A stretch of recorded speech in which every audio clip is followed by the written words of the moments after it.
There's a fine line between asking someone for their opinion and then letting them sort of seep into that general manager role. But what do you think? Is it a good idea to let LeBron have a say in roster moves? Yes, absolutely. And I know there's been a lot of jokes, discussions over the years of his time in Cleveland, how LeBron was the GM, some of the contracts and the aftermath of how things played out. But in this circumstance, you have not made the playoffs for the last 5 seasons.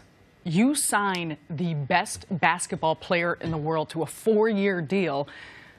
I would absolutely expect that they want to know what he thinks, what type of players he wants alongside of him. And I think the caveat of all of this, you look at Lance Stephenson, you look at JaVale McGee, Rajon Rondo, you could say different things about the players they are, what they'll bring. It's 1-year deals. 1-year deals. The Lakers are also setting themselves up for the 2019 free agency class. Yes. So regardless of what happens, and you can go through each of these guys, but it's 1 year that they are committing to. A question for you and Nick.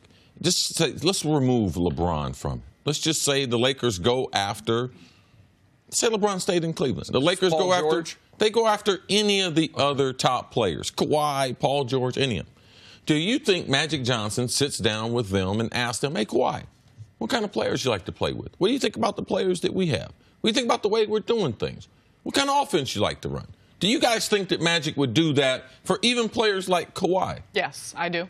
I think this is a thing we talk about all the time. I think in the NBA, your best player should have a say on the coach. If he doesn't like him, unless it's a Hall of Fame established coach, should have a say on teammates. I think. Now, I don't believe every top player, Nick, should have that type of say. It depends on what is their basketball IQ. Sure. How do they go about their business? Like, are they going to be about trying to have their friends, or have they really surveyed? Because every superstar doesn't have the same knowledge of the league that others have. LeBron, I know this personally, being at practices, you've seen him. We talk about him being a savant on the basketball court, but also his overall study, his ability to remember sets that other teams run, what they run in certain situations, him calling out things. I went to a practice when LeBron was young, when Shaq was there, and I was friends with Shaq, and I was asking about LeBron. He's like, man, this guy is unbelievable. The amount of information he knows for a young player, what he remembers. When Detroit tried to do certain things to him in the playoff, he remembered the certain play calls. If they call out a color scheme, he can correlate that to a number. So, yes, you have to realize the asset is not only the basketball player, but it's also the basketball mind. And Magic and Rob Pelinka, I believe, are doing the right thing by tapping into that. So I might surprise some people with this. This makes me a little nervous. I think LeBron James should have veto power. I do not think they need to say to LeBron James, give me a list. I think if they have come, it is Rob Pelinka and Magic's and the scouting department's job and the analytics department's job to figure out which players are available at the right price that they think will fit the style they're going to play.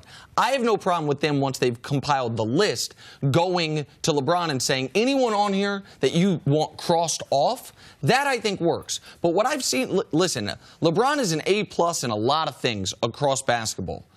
Evaluating how good other players still are is not something that I think is his strongest suit. And it's always a problem for current players. Yes. Because what our memory is of other players, I remember this, and when I retired from football, man, people had me playing fantasy football. Man, you were a great fantasy football player, Chris. Man, I was in a couple different leagues. The first few years, I was the worst. Man, pick this guy. Man, you got to pick Anquan Bolden. Man, he's got durability. Right. Like, because guys who I knew and guys who I like. Right. So that's what you end up attracting. So interesting. Yeah, but that's real because he's human. And you could see that with LeBron and some of his relationships, the guys who got contracts and everything. So I like that theory. But to me, then you look at a guy like Lance Stephenson, and that's where I think a lot of eyebrows were raised, because this was someone who no one probably ever would have pegged would be a guy that LeBron would want on his team. But that goes back. I covered the Cavs-Pacers series this past year, and it was interesting because LeBron was asked about Lance a lot, how he was an agitator, what he did. LeBron still spoke with such a high amount of respect for him, the type of confidence, the type of competitor he was, the fierceness that he brings. I think it's a fair deal that they did with Lance. Again, it goes back to a one-year deal, but I think LeBron I would assume Magic and Rob spoke with them about different guys. I'm not sure LeBron just said, I want I don't X, Y, think he Z. did. Right. And I wasn't trying to act like that's what happened. Right. I just wanted that's not I think what they I had think targeted a group of players and went over that group of players with LeBron. You know, on this sheet, these are players where we have interest in. What do you think? Is there any concern that if LeBron starts being consulted on general manager decisions or picking players, then that bleeds into a little bit, well, he's got more power than, say, Luke Walton, or if he doesn't like the way the direction of the team is going. He has more power than Luke Walton. Okay, but does that bleed into the direction of the team or how successful the team can be, or a balance of power between the general manager and Magic and Rob and Luke and LeBron? Well, this is the thing in the NBA. The power is with the players. All right? The players got the guaranteed money. Unless you are Pop, unless you're Brad Stevens, he's not even on that corner where he would like to throw his career around. This is the way the NBA has been run for years. It's about the players and about what the players want. Magic Johnson has been associated with a couple coaches. All of a sudden, now they're not his coach anymore. So this wouldn't be new. We tend to forget, and we bang on LeBron for him being involved in decision-making. This has been part of the NBA for the last 40 years. I also think the jury's still out. Is Magic, we know the player Magic Johnson was, is he a good team president? Rob Pelinka, this is his first time as a general manager. What can he do? I believe that this is all about Magic understanding the asset that he needed to get in LeBron James and massaging the situation. And I think that Magic Johnson is savvy enough to understand as the season goes on, as the tenure with LeBron goes on, he's going to continue to make decisions. LeBron has power. He'll listen to LeBron. I don't think he's just a free-for-all LeBron. You tell me what to do. Yeah, but you also have to give the Lakers and the organization, Jenny Buss, making the tough calls as far as her brother being involved in day-to-day operations. When they decided to go to Pelinka and Magic, since then, they've made some good decisions. Yeah. All right? They are good as far as salary cap. They got some good young players that other teams want. And also, not only do they have LeBron James, they have a guy that said, I want to be a Laker. But then everybody said, whoa, wait. You only want to go to the Lakers? Well, I'll go to the Clippers because Kawhi is that kind of guy. Right. But he did want to go to the Lakers, and it had to do with not only going home, but they did have Magic there and some good young players. My only caution would be on any of this is I saw this happen 4 years ago. I really think LeBron was just watching an NCAA tournament game and saw Shabazz Napier go off and fires off a tweet. My favorite point guard in the draft. And the Miami Heat, in an effort to keep LeBron James in Miami, overdrafted Shabazz Napier. Shabazz Napier was drafted because of that tweet, I truly believe, and LeBron left. And that, by the way, it's not like Shabazz, well, they picked a great player for what they needed. No, they didn't.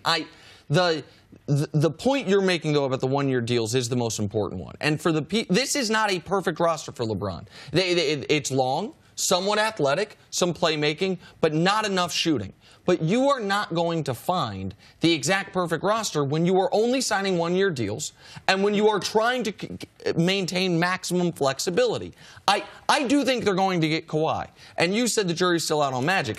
If the only thing Magic ever does is get LeBron James, that's still a more than passing grade. If they end up with Magic and Kawhi, with LeBron and Kawhi, then, I mean, he can just chill for the next few years and let Pelinka and the scouting department do the rest. That will be an A-plus job. Right now, it's not a perfect roster, but with the types of deals they were giving out, it wasn't going to be. You're going to know when the Lakers and Magic have arrived, when they have the feeling like Golden State and like Magic has had, like LeBron has had other places. When guys decide to turn down substantial money and say, so I'm going to come there because I believe we can win. And I believe they're not too far off from having that. LeBron said he wanted to be in L.A. because he signed there. Kawhi has said he wants to be in L.A., and a lot of that has to do with Magic being there. So I believe they will continue to add pieces. I like where the organization is right now. Thanks for watching. Subscribe here to get the latest from the show. Also, be sure to check out more of the best clips from First Things First, or go watch a few segments from our other shows on FS1.